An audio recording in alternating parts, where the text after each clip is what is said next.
Dos Rasputines que no se conocían. Maximiliano Aguiar salió del país 3 días antes de que cerraran los aeropuertos y las fronteras por la pandemia. Regresaba a su tierra, San Juan, en los Andes argentinos, como había sido su rutina cada 15 días desde marzo del 2018, cuando se convirtió en consejero principal del presidente Vizcarra. Este regreso a casa, sin embargo, no tenía fecha de retorno a Lima.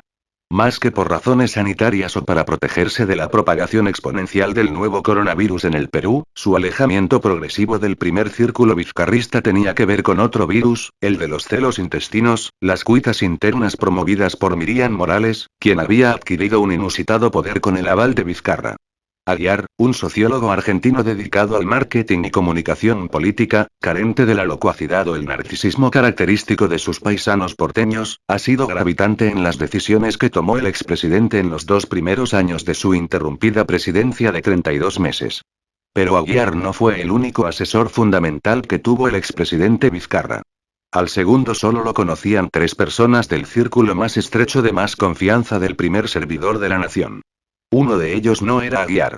Este segundo asesor ingresaba sigilosamente a Palacio de Gobierno por la puerta trasera y era recibido por Karen Roca. Nunca dejó registro de su presencia, ni quedó grabado en vídeo, por órdenes estrictas del presidente. Pero no era un fantasma, sino un hombre de gruesa figura siempre dispuesto a escucharlo y a responder sus preguntas, a veces angustiadas o urgentes. Era el ciudadano Ajimi Alemán Herrera, conocido en los medios de comunicación y en la farándula local simplemente como Ajimi, el vidente. Cada vez que le preguntaban al expresidente Vizcarra quiénes eran sus principales asesores, él respondía que todos sus ministros, cada quien en su sector. Salvo contadas excepciones, sus sucesivos gabinetes han sido una escala de ministros grises, con poca o nula experiencia política, sin liderazgo. Varios de ellos fueron viceministros en el gobierno de Humala o funcionarios públicos con años acumulados en el sector en el que nunca hubieran podido llegar a ser siquiera directores generales. Vizcarra aplicó su máxima desde cuando era presidente regional. Prefería la lealtad incondicional que la capacidad o preparación técnicas. Son contados con los dedos de una mano los ministros con gran perfil político o profesional. Aunque lo negó 3 veces ante la prensa, César Villanueva juramentó como su primer jefe del gabinete con el único mérito de haber promovido la segunda vacancia del presidente Kuczynski 62. Un detenido y procesado por corrupción fue el primer abanderado del autodenominado gobierno de la anticorrupción. En la era Vizcarra, los ministros que defendían su autonomía rápidamente eran relevados. Sus hombres de máxima confianza, casi todos de Moquegua, fueron los ministros de los 3 sectores especialmente controlados por Vizcarra: transportes y comunicaciones, vivienda y saneamiento, y agricultura y riego. Los que no lo eran, renunciaban a los pocos días. Ninguno de sus ministros, ni los 5 presidentes del Consejo de Ministros, fue realmente su asesor político o estratégico. En buena parte de su mandato Vizcarra escuchaba solo a 2 personas. Uno era, como ha quedado claro para propios y extraños, el argentino Maxi Aguiar, quien hacía que mantuviera una gran popularidad y números envidiables en las encuestas de aprobación de gestión. El otro era un vidente. Ajimi no tenía como herramientas a la sociología, psicología de masas o la comunicación política.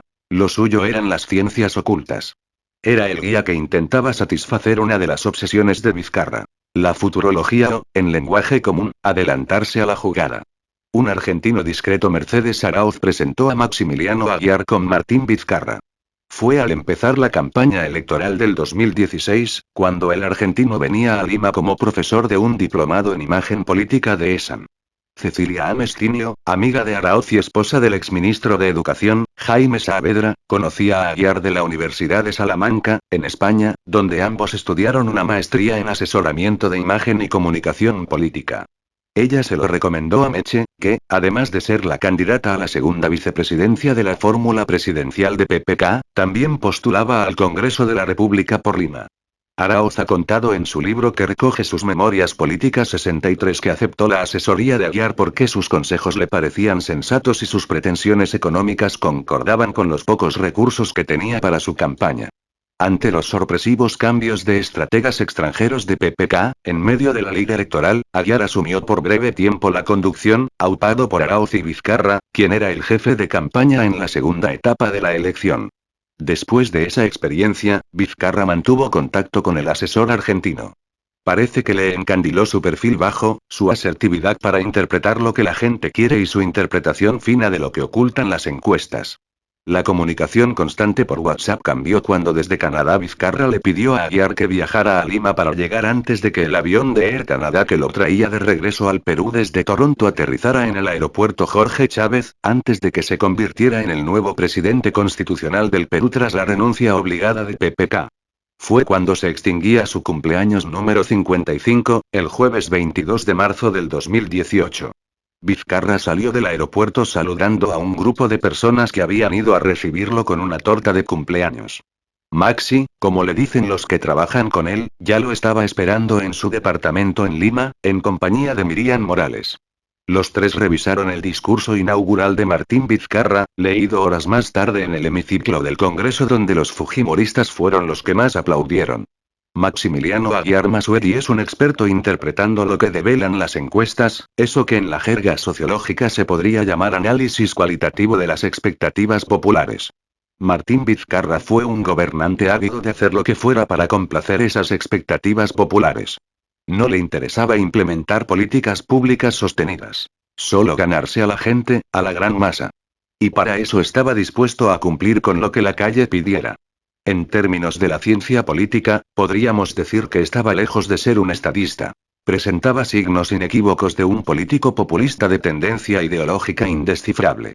Le interesaba mucho más la encuesta del mes que la historia. Una vez instalado como asesor de Vizcarra, Aguiar cumplía básicamente dos funciones. Reconocer al enemigo público de turno y diseñar la estrategia para que el presidente se enfrentara a él, momento en el cual el apoyo popular subía como la espuma. Asimismo, traducirle al presidente los resultados de las encuestas y focus groups que se hacían exclusivamente para el gobierno. Vizcarra tomaba decisiones sobre la base de lo que pensaba, quería o anhelaba la mayoría de peruanos. Desde su pequeña oficina, en el segundo piso del ala oeste del palacio, Aguiar necesitaba tener una herramienta básica para su trabajo. Solicitó que la Secretaría de Comunicación Social de la PCM contrate a una compañía encuestadora con experiencia, una de las tres más importantes del mercado, para que hiciera mediciones periódicas y sostenidas de la opinión de la gente en temas clásicos de interés público y otros de coyuntura inmediata. Las encuestas se hacían mensualmente, mientras que los focus group de modo quincenal, con públicos objetivos más segmentados y sobre temas puntuales. La idea era medir cualitativamente el pulso específico de los peruanos y peruanas de Lima e interior del país constantemente. Aguiar, que mantenía una compañía consultora en su país, había establecido una rutina mensual de trabajo como asesor de Vizcarra. Pasaba 15 días en Lima y los otros 15 en su natal San Juan, donde lo esperaban su esposa, que también se dedica a la consultoría en comunicación política, y sus dos menores hijos. Cuando no estaba en Lima, mantenía comunicación con el presidente con llamadas telefónicas o de WhatsApp. Vizcarra no solía utilizar herramientas de comunicación audiovisual como Facetime u otras plataformas para reuniones virtuales como Zoom, después popularizadas en estos tiempos de pandemia. Aunque el discurso de asunción del mando que Vizcarra leyó el 23 de marzo del 2018 contenía dos elementos para granjearse el apoyo de la mayoría fujimorista en el Congreso, acusó de corrupción, sin presentar prueba alguna, al gobierno de PPK, del que él formó parte, y se negó a ratificar a algún ministro del gabinete Araoz. Muy pronto fue claro para Maxi que el sentir popular le daba una gran ventana de oportunidad para que Vizcarra se emancipara del yugo fujimorista al que se había sometido para llegar a la presidencia. Fue el escándalo de los cuellos blancos del puerto Olava Juez, como lo bautizó el equipo periodístico que tuvo acceso a los audios que desnudaron el nivel de putrefacción del sistema de administración de justicia, el que le terminó de mostrar el camino a seguir. La evidencia oral de cómo actuaba la banda de crimen organizado en la que se había convertido un grupo de magistrados del más alto nivel, miembros del Consejo Nacional de la Magistratura y algunos políticos y personajes periféricos era abrumadora y debía capitalizarse. Sobre todo, porque este escándalo alcanzaba también a la misma Keiko Fujimori por su conexión con el hermanito mayor, el juez supremo Cesarino Nostroza Pariachi. Si había un momento para atacar era ese, porque la gente lo iba a apoyar. Solo tenía que asegurarse de negar sus encuentros y desaparecer los rastros de conversaciones telefónicas con el empresario automotriz Antonio Camayo, inmiscuido en esta trama. Vizcarra dio el golpe en su discurso a la nación con motivo de las fiestas patrias del 2018. Aguiar le mostró claramente la ruta a seguir. Enfrentarse a los fujimoristas, presentar un plan de reformas del sistema de administración de justicia y del sistema político electoral, y reclamar para diciembre de ese año la realización de un referéndum sobre 4 temas de arraigo popular. Uno de ellos era eliminar para siempre la reelección de congresistas. Este golpe de impacto acorraló al Congreso con apoyo de la gente, hasta su contundente triunfo en la consulta popular. Hay que reconocer que la mayoría fujimorista y sus socios en el Parlamento le facilitaron la tarea con reacciones hepáticas, matonescas, sin un mínimo de estrategia política de cara a los peruanos. Hasta que llegó la pandemia, Maxi fue el asesor político y estratégico de Vizcarra que condujo todas sus batallas, aquellas que lo llevaron a consolidarse como el ganador absoluto en un país crispado y polarizado. Pero su relación con el argentino no estaba exenta de celos. Vizcarra renegaba cada vez que la prensa atribuía solamente al argentino las jugadas de su estrategia de choque. A su círculo moqueguano solía decirles: pero si esto se me ocurrió a mí, Maxi nada tiene que ver. Sobre la base de la traición, Vizcarra logró ser un sobreviviente de la crisis inacabable, iniciada en el 2016, cuando Keiko Fujimori decidió no aceptar su derrota y enfrentar abierta y duramente al gobierno de PPK. Hay batallas en esta guerra de baja intensidad que son titánicas para Maxi, como cuando le aconsejó abandonar la ceremonia de toma de mando en Brasil y retornar de inmediato a Lima, para defender al equipo especial Lava Jato del Ministerio Público, defenestrado por el cuestionado fiscal Chávarri el último día del 2018. Otro golpe efectista fue su propuesta de solucionar la crisis política adelantando las elecciones a diciembre del 2019. Fue un gesto contundente de supuesto desprendimiento del poder por parte de Vizcarra. Irse antes para lograr un fin superior, acabar con la crisis política que hacía ingobernable el país y pura estrategia. Eso de que el pueblo decida con su voto a quién le da la confianza para tomar las riendas de la administración del Estado no pasó nunca de ser solo un discurso. Apagaba las críticas incandescentes que lo acusaban de planear su entornillamiento en la silla presidencial, e incluso lo tildaban de autoritario, pero nunca dio señales de estar realmente convencido de que esa era la solución. Podría ser que sus fantasmas, los de su gestión como presidente regional de Moquegua, desataban sus inseguridades. Sabía que en cualquier momento podrían delatarlo, mostrar el cúmulo de pruebas que tenían sus corruptores del pasado, sus socios y cómplices de ayer y hoy. Eso lo aterraba. Prefería irse con una popularidad rebosante, con un capital político intacto, como para regresar en el 2026, antes que en medio de acusaciones graves de corrupción. Lo que más le quitaba el sueño era arruinar su prestigio. La obsecuente mayoría fujimorista del Congreso le ayudó en esa tarea. También, la presidencia. Otra batalla ganada por la dupla Martín Maxi fue la sociedad con Daniel Salaverry. Fue elegido presidente del Congreso con los votos fujimoristas y apristas en julio del 2018, como premio por haber capitaneado con éxito el operativo Mamani, la grabación subrepticia de conversaciones con Kenji Fujimori y otros congresistas apodados los Avengers, asunto que aceleró la caída de PPK. Una vez convertido en presidente de un poder del Estado, Salaverry pensó que era el momento de abandonar el barco naranja, encallado en el desprestigio político, embarrado con acusaciones de corrupción de su lideresa y de varios de sus más conspicuos integrantes. Salaverry decidió traicionar a Keiko, como antes lo había hecho Vizcarra con PPK. De este modo, sellaron una alianza que ha perdurado en el tiempo, tanto que ahora son la dupla de la camisa blanca en las elecciones del 2021. Esa alianza posibilitó el desgaste imparable de Fuerza Popular, erosionado por dentro, y, finalmente, la disolución fáctica del Congreso cuando los fujimoristas habían retomado el control de la mesa directiva con su aliado Pedro Olaechea, exministro y congresista de PPK. Ese fue el acto estelar de la estrategia de Maxi. Hacer lo que tanto clamaba la gente en las calles. Lo que exigían a gritos los peruanos. Cerrar de una vez ese circo romano en el que había terminado convirtiéndose, para muchos peruanos, el hemiciclo del Parlamento. Lo decían las encuestas y focus group que leía diligentemente Aguiar. Vizcarra disolvió el Congreso la tarde del lunes 30 de septiembre del 2019, con el aplauso del 84% de los peruanos que asociaban a la tremendamente desprestigiada clase política solo con los inquilinos de ese viejo edificio de la Plaza Bolívar. Por lo menos eso decían las encuestas. Hubo, también, consejos de Aguiar que no atendió el expresidente Vizcarra. El más importante en la era prepandemia fue crear su propio partido político, sus bases reales de apoyo aprovechando el gran caudal de popularidad que lo acompañó en buena parte de su gestión.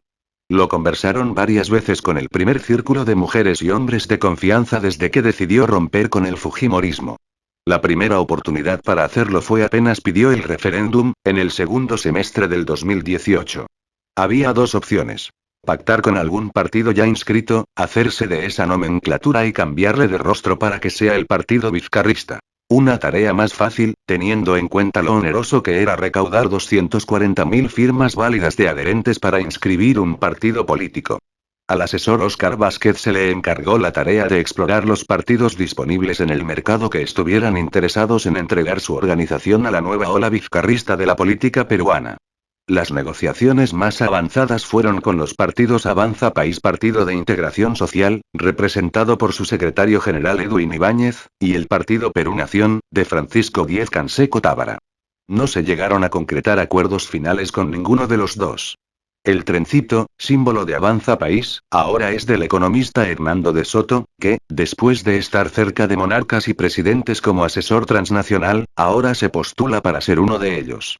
Diez-Canseco Tábara también se decidió a postularse por primera vez a la presidencia en el 2021, después de 4 décadas de actividad política ininterrumpida, aunque no visible para la gran mayoría de peruanos. La segunda opción, la de buscar firmas para hacer su partido propio, también se echó a andar. El encargado fue Walter Chirinos Purizaga, un hombre de confianza de Vizcarra, ex candidato al Congreso por el partido PPK en el 2016, que había sido designado jefe de la Dirección General de Gobierno Interior, ONAGI, del Ministerio del Interior. Era el jefe de prefectos y subprefectos del país. En esa calidad, se comprometió a pedir el apoyo de todos ellos para recolectar el 500.000 de firmas válidas que se necesitaban para inscribir un partido propio para el presidente Vizcarra. Chirinos fue relevado del cargo el último día de diciembre del 2018, con él se fue el proyecto de inscribir el partido propio. El operador político en este cometido, el de inscribir o cooptar un partido político para el vizcarrismo, era el premier César Villanueva. Él también fue relevado del cargo en marzo del 2019. Fuera de la PCM abandonó esa responsabilidad, y poco tiempo después también perdió su libertad al ser alcanzado por el escándalo de corrupción Odebrecht. Aunque Aguiar consideraba que el gobierno permanecía frágil sin una estructura de apoyo partidaria orgánica a nivel nacional, Vizcarra sobreestimaba su popularidad personal. Creía que le bastaba y sobraba para terminar su mandato hasta julio del 2021. Cuando cerró el Congreso de la República, en septiembre del 2019, los analistas y voces amigas del régimen pensaban que era el momento de que Vizcarra presentara su lista propia. Tampoco lo hizo, simplemente porque estaba convencido de que no lo necesitaba.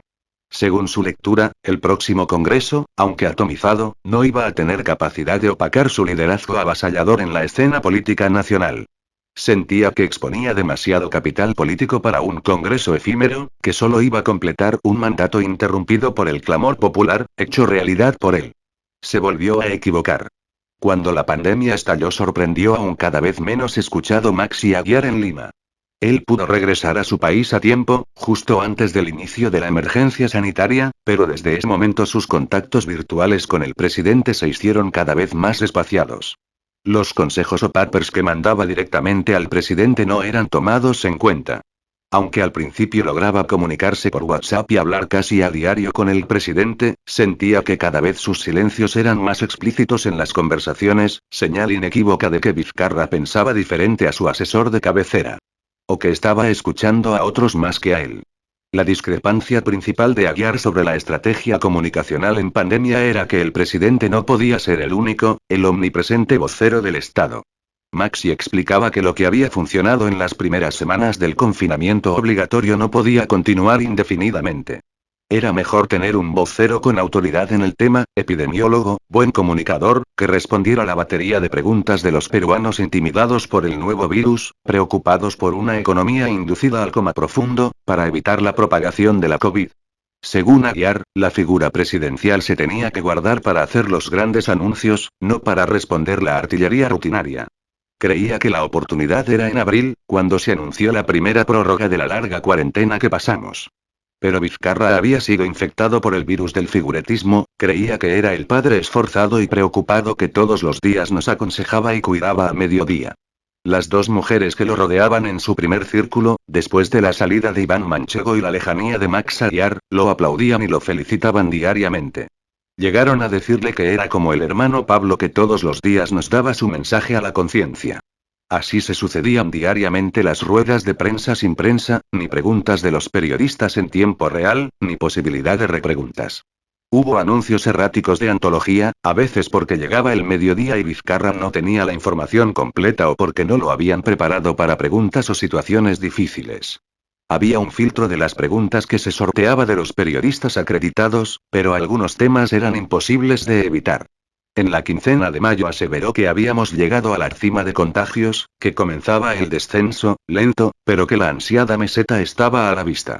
Nunca hubo meseta. Lo que vino en adelante fue un incremento exponencial de los contagios. Los fallecidos se multiplicaron en todo el país.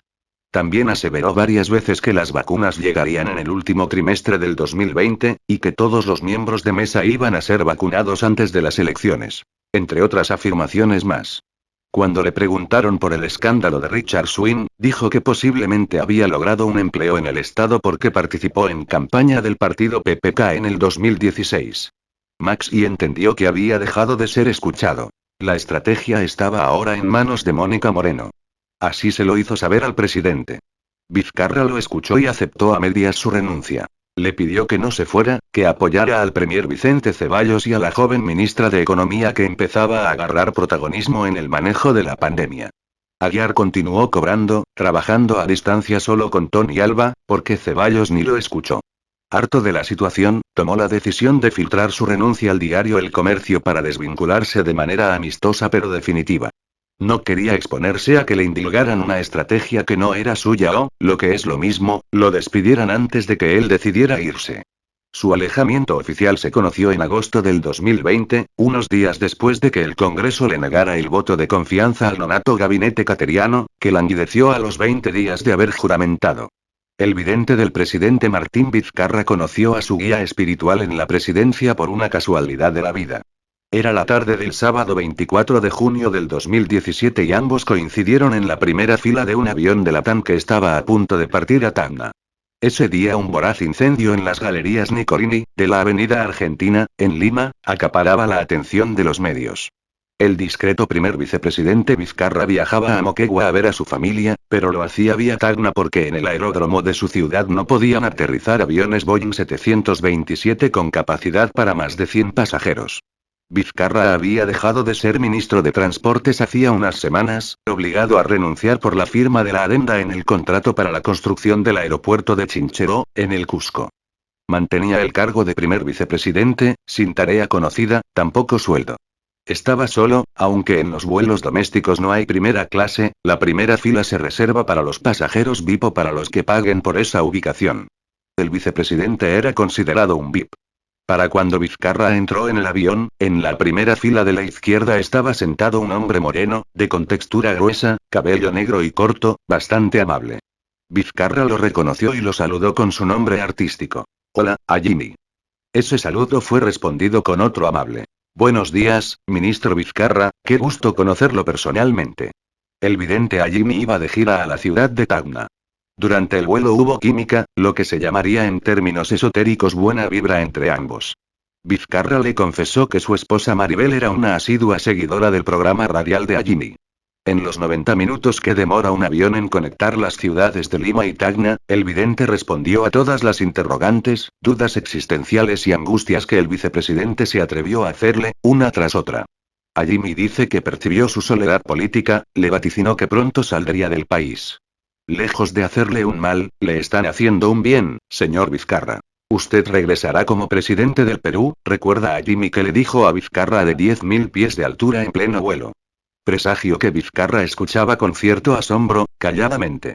Entonces hizo la pregunta inevitable. ¿Seguro? Confirmado, señor Vizcarra, respondió el vidente. Aterrizaron en Tacna, intercambiaron contactos por WhatsApp y se despidieron. Así se iniciaría una relación constante, fluida y dependiente entre el vidente y Vizcarra a su paso por la vicepresidencia, la embajada en Canadá y la presidencia. No pasó ni una semana desde el vuelo a Tacna para que Martín Vizcarra invitara a Jimmy a su casa. El vidente estaba en su tierra, Piura, exactamente en el balneario de Órganos, desde donde regresó para visitar al político. En su departamento de la calle 2 de Mayo en San Isidro lo esperaban Vizcarra y su esposa Maribel Díaz. El vidente dice que ahí le confirmó que se iba como embajador a Canadá, que lo haría con toda su familia, incluso con 3 de sus 4 hijos, los que estaban en el colegio y la universidad. Esa tarde la pregunta recurrente de la pareja era qué iba a pasar después de su estancia por la embajada de Perú en Canadá. A Jimmy se reafirmó en su vaticinio del avión. Usted regresará para ser presidente del Perú. El señor PPK tendrá muchos problemas, dará un paso al costado. El vidente dice que con este escenario Vizcarra se quedó más tranquilo. Feliz. Martín Vizcarra entregó sus credenciales como embajador del Perú en Canadá algunos meses después del inicio de su relación con el vidente a Jimmy, exactamente el 23 de octubre del 2017. Lo hizo en el Palacio de Rideau Hall, en Ottawa, ante la gobernadora general de Canadá Julie Payette. El vidente sostiene que, en todo ese tiempo, desde que partió a Canadá y durante toda su gestión como embajador hasta marzo del 2018, la comunicación fue fluida, siempre por WhatsApp, tanto por mensajes de texto, como, en ocasiones, a través de llamadas. Cuando asumió la presidencia, apenas instalado en Palacio, ese viernes 23 de marzo del 2018, lo primero que hizo Vizcarra, incluso antes de juramentar a su gabinete ministerial, fue citar a Jimmy para las 2 de la tarde del día siguiente, el sábado 24. Se reunieron por más de 3 horas en el Salón Grau de Palacio de Gobierno, adyacente a su despacho, en lo que se llama internamente la cápsula presidencial. A Jimmy recuerda que esa primera vez, de la veintena de ocasiones que ha visitado a Vizcarra en su despacho y residencia presidencial, lo recibió el jefe de seguridad de Palacio de Gobierno, el coronel de la policía Jesús Manuel Vázquez Vázquez. El oficial tenía la indicación expresa del presidente de que su invitado no pasara registro alguno. Ingresaba solo cruzando el arco magnético de la puerta trasera, la adyacente a Desamparados. A Jimmy Jesús Alemán Herrera, que es el nombre de pila de uno de los videntes más famosos del Perú, nació en la Nochebuena de 1974, en Talara, Piura. En los últimos años se ha convertido en uno de los más cotizados videntes del medio local debido a lo acertados que son sus vaticinios. Los archivos periodísticos dicen que, por ejemplo, a Jimmy predijo el terremoto de Pisco del 2007 en un programa de RPP, Radioprogramas, todavía entonces conducido por José María Salcedo. En internet está la grabación de su terrible revelación que todavía asombra. Uno de sus recientes e increíbles vaticinios fue haber adelantado, 25 días antes, la muerte de Alan García. Lo dijo un sábado por la mañana en la cabina de Radio Exitosa, mientras era entrevistado por el periodista Nicolás Lucar. Veo que un político tradicional, un político fuerte, que ha hecho historia va a fallecer pronto. Lucar sorprendido le dijo. Luis Bedoya Reyes acaba de cumplir 100 años, será él. El vidente, que ese día vestía completamente de blanco, con un rosario que resaltaba colgado en el pecho, agarrando sus cartas con la mano derecha, dijo con mucha seguridad. No se trata de Bedoya, él ya cumplió su ciclo. Yo veo a otra persona que, lamentablemente, partirá a la otra dimensión.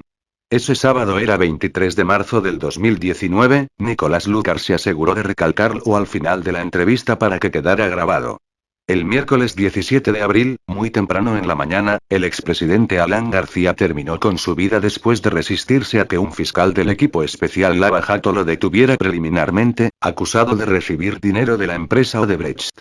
A Jimmy dice que él lo dijo primero, lo dice sin jactancia, más bien con algo de tristeza. La grabación de la entrevista con Lucar lo confirma 64. Hay que decirlo. A Jimmy ha mantenido absoluta reserva de su condición de consejero permanente del presidente Vizcarra. Sin embargo, más de 20 visitas a Palacio de Gobierno, en 2 años durante la pandemia solo lo visitó en 2 ocasiones, no son invisibles para los demás asesores, miembros de seguridad, mayordomos, secretarías y funcionarios que a diario circulaban por la casa de Pizarro. Es imposible guardar secretos con tanta gente que se le puede cruzar en la puerta, en los pasillos. Además, la policía también tiene un registro reservado de todos los que ingresan a la sede de gobierno, así el presidente ordene no apuntarlo en los anales oficiales. Una cosa es el registro oficial, que están obligados a hacer público por ley de transparencia, y otro el registro de la seguridad del Estado, a la que, en teoría, no se le puede pasar 20 veces un anónimo visitante del hombre más custodiado del país. La primera reacción de Jimmy cuando lo llamé para pedirle su versión respecto a su relación con Vizcarra fue preguntar casi con tono de ampallado. ¿Cómo te has enterado? Cuando le expliqué detalles de su vínculo vidente-presidente, reconstruido con lujo de detalles gracias a otras fuentes cercanas al expresidente, aceptó y decidió dar más detalles. Empezó aclarando que nunca le pidió algún favor o canonjía a Vizcarra. Ni siquiera cuando me invadieron mis terrenos en órganos le pedí ayuda, dice con autosuficiencia. Explica que, desde su segundo ingreso a Palacio de Gobierno, por orden del presidente, era Karen Roca la que lo esperaba en la puerta de Desamparados para conducirlo directo, sin ningún registro ni físico ni electrónico, al encuentro con el presidente Martín Vizcarra. 3 fuentes del primer círculo de asesores del expresidente y una fuente de inteligencia policial confirmaron las periódicas reuniones con el vidente hasta febrero del 2020. Jimmy sostiene que diariamente se comunicaba con Vizcarra vía WhatsApp desde muy temprano, a las 5 o 5:30 am. En ellas, se escribían o hablaban sobre temas puntuales del día a día en el gobierno. Dice que guarda todos los mensajes. Las citas quincenales se habrían suspendido porque alguien, probablemente Miriam Morales, una de las que sí conocía de la existencia del vidente, le habría dicho al presidente que Jimmy estaba contando secretos de Estado a algún amigo periodista de radio exitosa, donde tenía un programa todos los viernes y sábados desde las 10 de la noche. Jimmy dice que 2 veces hizo ceremonias de limpia y florecimiento en el despacho presidencial, llevó espadas, flores, y toda la parafernalia propia de su oficio. Que otras 2 veces ingresó a la residencia presidencial, en el segundo piso de Palacio, donde fue recibido por el presidente y su esposa. Que Martín Vizcarra siempre se reunía a solas con él, unas veces en la sala Bolognesi, que es el mismo despacho presidencial, y otras en la sala Grau, que está al costado, destinada a las reuniones de trabajo del presidente, porque tiene una mesa para 10 personas. El presidente Vizcarra le consultaba de todos los actos de gobierno y de las personas de su entorno, ministros, vicepresidenta, asesores y hasta secretarías. Su pregunta más recurrente era qué tan leal le eran a él. Jimmy asegura haberle recomendado cambiar a algunos ministros que él veía llenos de ambición y deslealtad. También le dijo que no confiara en la vicepresidenta Araoz, a quien veía poco sincera, sin ganas de ayudarlo. Al contrario, quería su puesto. Los hechos demostrarían que Vizcarra le hizo caso a su vidente. Desembarcó desde el día 1 de su mandato a Mercedes Araoz, aunque ella decidió apoyarlo como su operadora política en el Congreso, como ha detallado en sus Memorias 66. Un ex asesor del presidente Vizcarra contó como anécdota que el vidente solía aconsejarle que nunca juramentara a sus ministros en la noche, que eso era malo, debía hacerlo por la mañana. Preguntado a Jimmy, confirma la versión explicando que el argumento técnico, desde su expertise como aficionado a la astrología y a la futurología, es que Mercurio está retrógrado. Si quieres tener éxito nunca hagas cosas de noche, siempre al mediodía. Los anales de juramentos ministeriales indican que, en este detalle, aparentemente banal, también era escuchado el vidente. Pero hubo consejos más serios del vidente. Jimmy dice que le dio luz verde para que cerrara el Congreso. Sus capacidades extraordinarias para ver el futuro le permitían visualizarlo como un ganador en el pulso con un Congreso agresivo, díscolo y confrontacional. La gente estaría con él y, lo que más le preocupaba a Vizcarra, no iba a tener futuros problemas legales. A Jimmy solo le diría que veía un futuro promisor, iluminado, sin problemas. Que no tuviera miedo a las acusaciones, que todo iba a salir bien. Que se atreviera. Y así lo hizo. El vidente a Jimmy, al igual que el argentino Maximiliano Aguiar, reclama que su asesorado más importante desestimó algunos de sus consejos capitales. Explica que le advirtió que iban a traicionarlo algunas personas del primer círculo de su confianza. Todas mujeres. Pero él no le creyó. Le dijo también que no le diera más cabida a Richard Swin, pues este usaba indebidamente su nombre. Pero el presidente no me hizo caso, se queja amargamente a Jimmy, algunos meses y escándalos después. A Jimmy, después de 25 minutos de entrevista, se animó a presumir que él le adelantó, mucho antes de que llegaran unos indescifrables cables procedentes de China, que un extraño y letal virus aparecería para amenazar el planeta. Veo algo muy grave, presidente, algo devastador, sin precedentes, afirma que le dijo a inicios del 2020, poco antes de que lo indispusieran con él. Según su versión, el presidente solo atinó a pedirle que no alarmara a la gente en su programa de radio, que no era bueno causar pánico. Había que ser prudentes. Jimmy solo decidió hablar de su relación con el expresidente después de escuchar que había por lo menos 4 fuentes adicionales y un cúmulo de hechos fácticos que demostraban, por lo menos, sus constantes ingresos a Palacio de Gobierno cuando Martín Vizcarra fue presidente. Jimmy aclara que nunca fue asesor presidencial, solo guía espiritual de su amigo Martín Vizcarra, con quien, asegura, continúa manteniendo contacto. Sea como fuere, lo que sí es un hecho corroborado es que este vidente ingresó subrepticiamente a Palacio de Gobierno, lo que es una violación de la norma de transparencia vigente. Jimmy también se ha negado a revelar cuánto cobraba por ser el guía espiritual del presidente, arguyendo que es parte de su secreto profesional. Pero en una conversación privada con amigos de la radio donde tiene su programa, después de reiterar que nunca le había pedido nada a Vizcarra, ni favores, ni dinero, aceptó que el presidente, por iniciativa propia, le entregaba un sobre en la mano cada vez que se despedían al finalizar su visita. Todos entendieron que se trataba de dinero. Pero era un sobre pequeño, como los que antaño se usaban para mandar cartas. No los sobres radiográficos que usaban Obrainsa o Ixa para mandarle encargos a Vizcarra con el chofer de Hernández.